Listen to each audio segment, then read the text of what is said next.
চোখ বন্ধ করলে সব একরকম লাগতেছে, আমি কিছুই বুঝতে পারছি না। অনেক পিগমেন্টেশন আমি জানি। মুখের মধ্যে চলে গেছে। রিঅ্যাকশন দিবা কেমন হইছে। হ্যাঁ, আসসালামু আলাইকুম, আমি ফারহানা বিথি একটা নতুন ব্লগ নিয়ে চলে আসলাম। আজকে আমি করব ব্লাইন্ড ফোল্ডেড মেকআপ চ্যালেঞ্জ। এই চ্যালেঞ্জটা অনেকদিন আগে থেকে করার ইচ্ছা ছিল, তাই আমার এই যে প্রিয়তমাকে ধরে নিয়ে আসছি অ্যান্ড আমি ব্লাইন্ড ফোল্ডেড মেকআপ চ্যালেঞ্জ করব।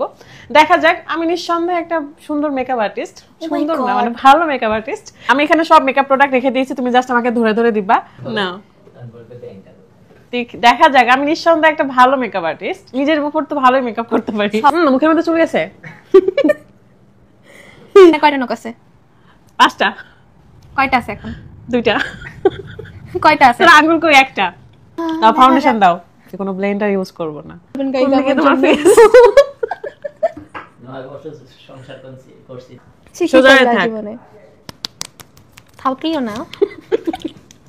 আমার গলা আমার কালো হয়ে থাকবে, থাক গলাটা দিয়ে দে। বড় লোকে Ambani brush. What is this Ambani brush?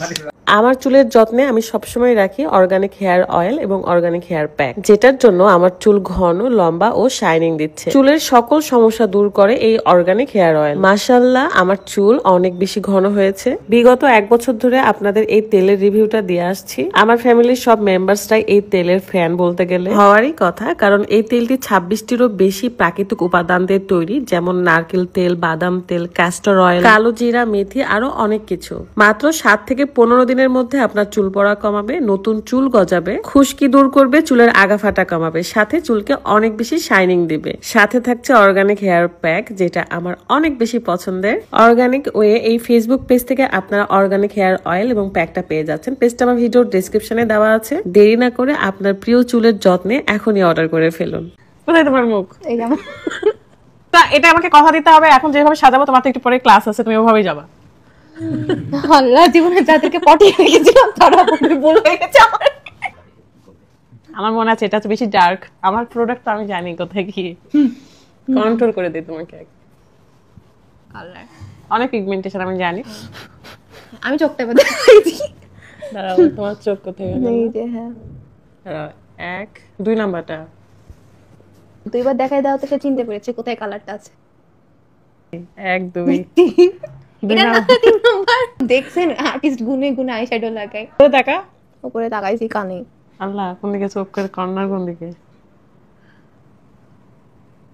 চোখ বন্ধ করে আসো। হ্যাঁ হ্যাঁ, ব্লাশ দাও, ব্লাশের এটা দাও। এই লাগাইছে যে মুখ আমার এখন ওয়াটারপ্রুফ হয়ে যাবে।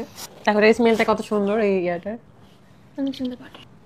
মাথাটা উঁচু করো না, এমন করে থাকো। এত ছোট নাক খুঁজে পাচ্ছি না আমি। থ্যাংক ইউ সো মাচ আমার ব্রনের উপর দিয়ে দেওয়ার জন্য, যাতে আমার ব্রনটা আরো এক্সফোলিয়েট হয়। এটা ইটালিয়ান ব্লাশ মানে হাইলাইটার, সো তোমার কোনো টেনশন নাই। লিপস্টিক দাও, কি কালার লিপস্টিক দেব? এখানে আমি কয়েকটা কালার রাখছি। হ্যাঁ, এখানে রেখেছে, আমি এটা পার্সোনালি চয়েস করব এবার। এটা ইটালি, এটা অনলাইনের একটা লিপস্টিক। ওকে, এটা কি কালার দিয়েছো? এটা একটু কভার করতে ছোট কই, এই যে হা করা। আমি খুব ভালো করে দেওয়ার চেষ্টা করছি ছোট, আর কি তোমার ঠোঁটটা এটাই নাকি? হ্যাঁ হ্যাঁ, এটাই ঠোঁট। ঠোঁট চেনে না কি মেকআপ আর্টিস্ট। চোখ বন্ধ করলে সব একরকম লাগতেছে, আমি কিছুই বুঝতে পারছি না। করো মাম সুন্দর করে করো, বাস বাস। ওয়াও গাইস, আপনারা সবাই কমেন্ট আর স্পেশালি জানাবেন যে আমাকে কেমন লাগছে। সাপোর্ট আমি নিজেও দেখতে চাই এখন। করলে সাপোর্ট পাবেন, এরকম কমেন্ট আজকে বাদ দিবেন, বাদ দিয়ে বলবেন তুমি কি রেডি? আমাকে কেমন লাগছে। তোমাকে শুকায় গেছে সেটিং স্প্রে? না, আমি কি এখন খুলবো? না এটা না না, এটা আমি তোমার জন্য, আমি খুলবো। সবাই কমেন্ট করে জানাবেন আমাকে কেমন লাগছে। এবার মেকআপ আর্টিস্টের চোখ খোলা হবে, রিঅ্যাকশন দিবা কেমন হইছে। হ্যাঁ, রেডি 1 2 3 টাটা। মাস্কারা কিন্তু সুন্দর দিছি, টাকা বেশি দিব না। মাস্কারা ভালো করে দিয়েছি, আইব্রোস দেওয়ার চেষ্টা করেছি ঠিক মতন। ব্লাশটা খুব ভালো হয়েছে। হ্যাঁ, এটা ভালো হয়েছে। আচ্ছা, আমি একটু এখানে দেখতে চাই। হ্যাঁ, শুধু আইলাইনারটা আর লিপস্টিকটা ভালো হয়েছে। লিপস্টিকে যে মনে হচ্ছে যে আমার ভাগ্নি লিপস্টিক দিয়ে দিয়েছে। সো এটাই ছিল আমার ব্লাইন্ড ফোল্ডেড মেকআপ চ্যালেঞ্জ। আসলে চোখ বন্ধ করে মেকআপ করলে সম্ভব না, কিছু কিছু পারা যায়, কিছু কিছু পারা যাবে না। আইলাইনার পারি নাই, তারপর ব্লাশ কন্ট্রোল মানে কেমন সব। লিপস্টিক বিশেষ করে অনেক টাফ, তাও আবার ম্যাট লিপস্টিক দিয়ে যদি করা হইতো তাহলে ভালো হইতো, তাই না? ব্লাশ এন্ড আইশ্যাডোটা অনেক সুন্দর হইছে। মানে ব্লাইন্ড ফোল্ডেড হিসাবে হ্যাঁ। এটা আমি অ্যাপ্রিশিয়েট করব, বাট আইলাইনার আমার কাছে ওয়ার্ল্ড বেস্ট আইলাইনার। যদিও বা সুন্দরী মেয়েকে মেকআপ করেছে যেভাবেই করে না কেন ভালো লাগতেছে, শুধু এটা যদি একটু এটা না দেখে হতো। এটা দেখে সব ছেলে আজকে পটে যাবে। আজকের এই ভিডিওটা আপনাদের কাছে কেমন লেগেছে অবশ্যই জানাবেন, এন্ড আরো কিছু চ্যালেঞ্জ দেখতে চাইলে আপনারা কমেন্টে জানিয়ে দিবেন। আজকের মতো বিদায় নিচ্ছি, সবাই ভালো থাকবেন, সুস্থ থাকবেন, আল্লাহ হাফেজ। টাটা। রোবটের মতো করতেছো কেন? তো এরকমই তো করে মানুষ, আমি দেখেছি।